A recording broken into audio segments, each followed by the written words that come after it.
I'll just take it off there. Thank you very much. This one Tony Bennett did the other night. He took the microphone and talked about how drugs ought to be legalized in this country, and it was a big hit for the Grammys. And you think, where has he been?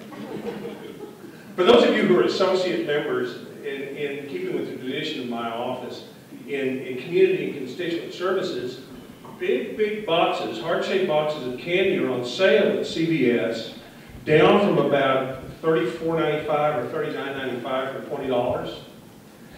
Here's your warning, and if you go home without one, it is your fault.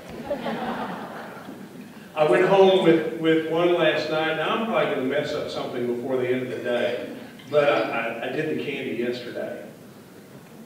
But I appreciate being here because a lot of us who are Republicans owe the fact that we're able to serve to Republican women. They've been as important a force for the state of Texas as anyone else. And so I always consider it a privilege to be able to come here. I'm the one candidate who's not from Odessa.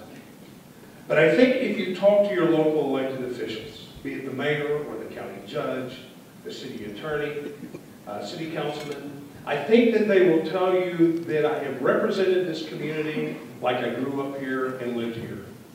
Because if you think about it, all the people, whether you're in Winkler County or Sherman County or Ector County or Crane County, they're people with the same sort of concerns and aspirations, concerns for the family, aspirations for their children. Those don't change. They also have some real reservations that have to be addressed about government and concerns that have to be addressed. I'm the one candidate in this race who comes from small business. 35 years of realizing that every payroll had to do with our performance that week. And right now in small business, trying to hire truck drivers is one of the biggest challenges we have. They exist all over the state. When I was running in 2008, two of the biggest concerns in the state of Texas in this district were taxes and immigration. And I think we dealt with those. When I spoke here in the fall of 2010, we were looking at a structural deficit of $27 billion. At the end of the session, we had reduced spending by the state of Texas without raising taxes.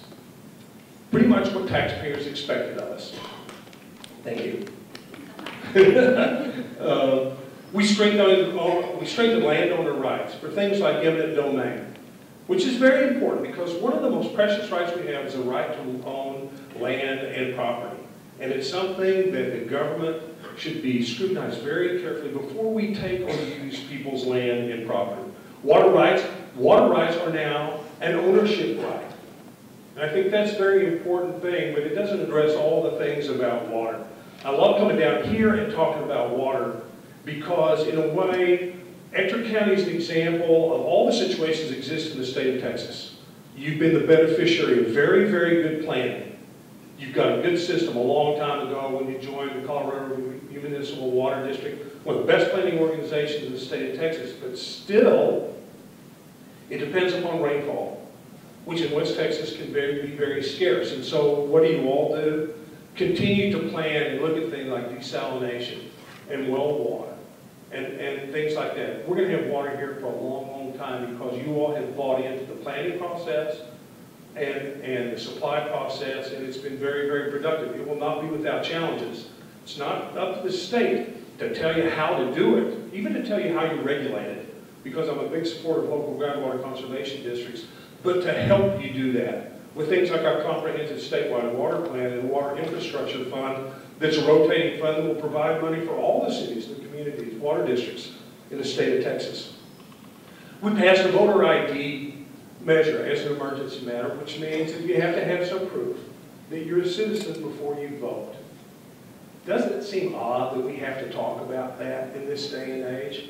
One of our most fundamental rights, important rights, inviolate rights, and we have to have a law that says you have to be a citizen before you can vote. If you're not a citizen, you are still free to vote for the office seekers in the country in which you're a citizen.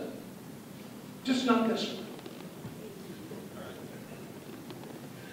We strengthened state border security, and we did it, well, unfortunately, we're spending more of your money on the border because the federal government and this administration are less dedicated to that. You will hear occasionally that they have made a lot of progress. They have made some progress. A lot of that progress has been made with several hundred millions of dollars of your money that the state shouldn't have to spend. But you demand border security, and you ought to have border security. We now demand that you provide proof of citizenship to get your license, your driver's license, renewed. Once again, a fundamental right of citizenship. It's not a very big challenge to get one, but you have to be a citizen to drive a car. Judging from my mother-in-law, you don't have to be a citizen to drive a car well.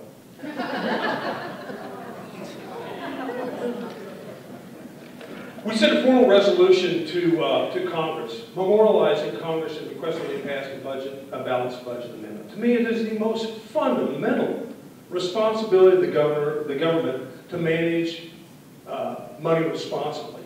It is not an abstract, the fact that the Chinese own all of our debt. It gives them power over the way that we live and the way that we develop. It was interesting. A couple of weeks ago, former Secretary of Commerce Don Evans was speaking in Midland, and he said two of the biggest problems that we've got are our nation's debt and competitiveness.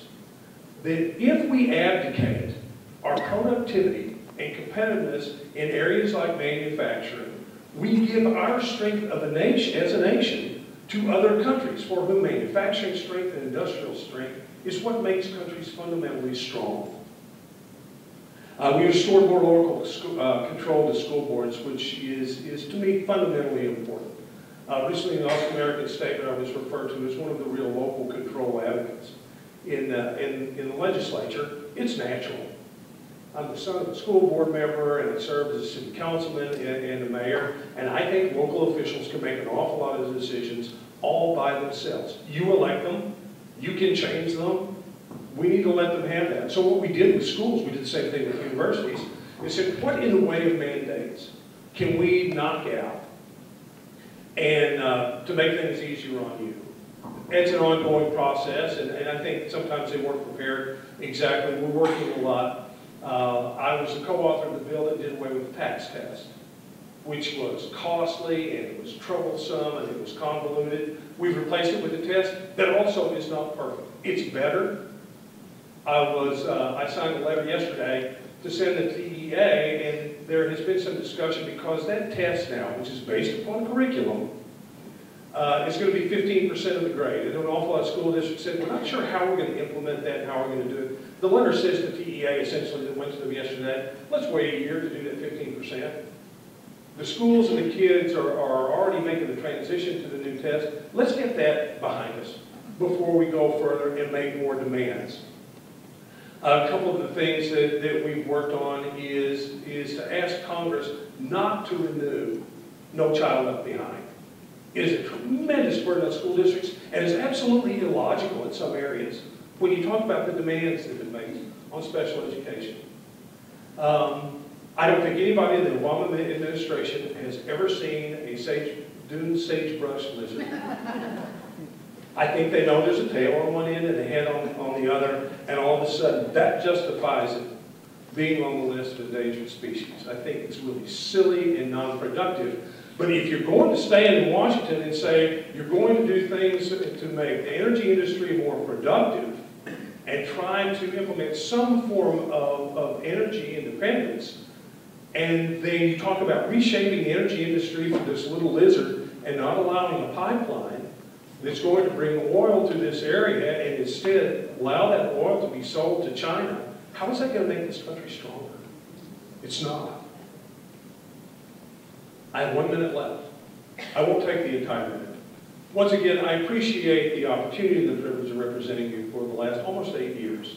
You set a very high standard for leadership in Ector County. You also participate in that service, which in ways makes it easier because if there's something that folks in Odessa need done, you're not shy about letting folks like us know what it is. That's what you're supposed to do, and that's what we're supposed to do. But it's a privilege to be able to run again and talk about the issues facing the state of Texas. I very much appreciate your vote.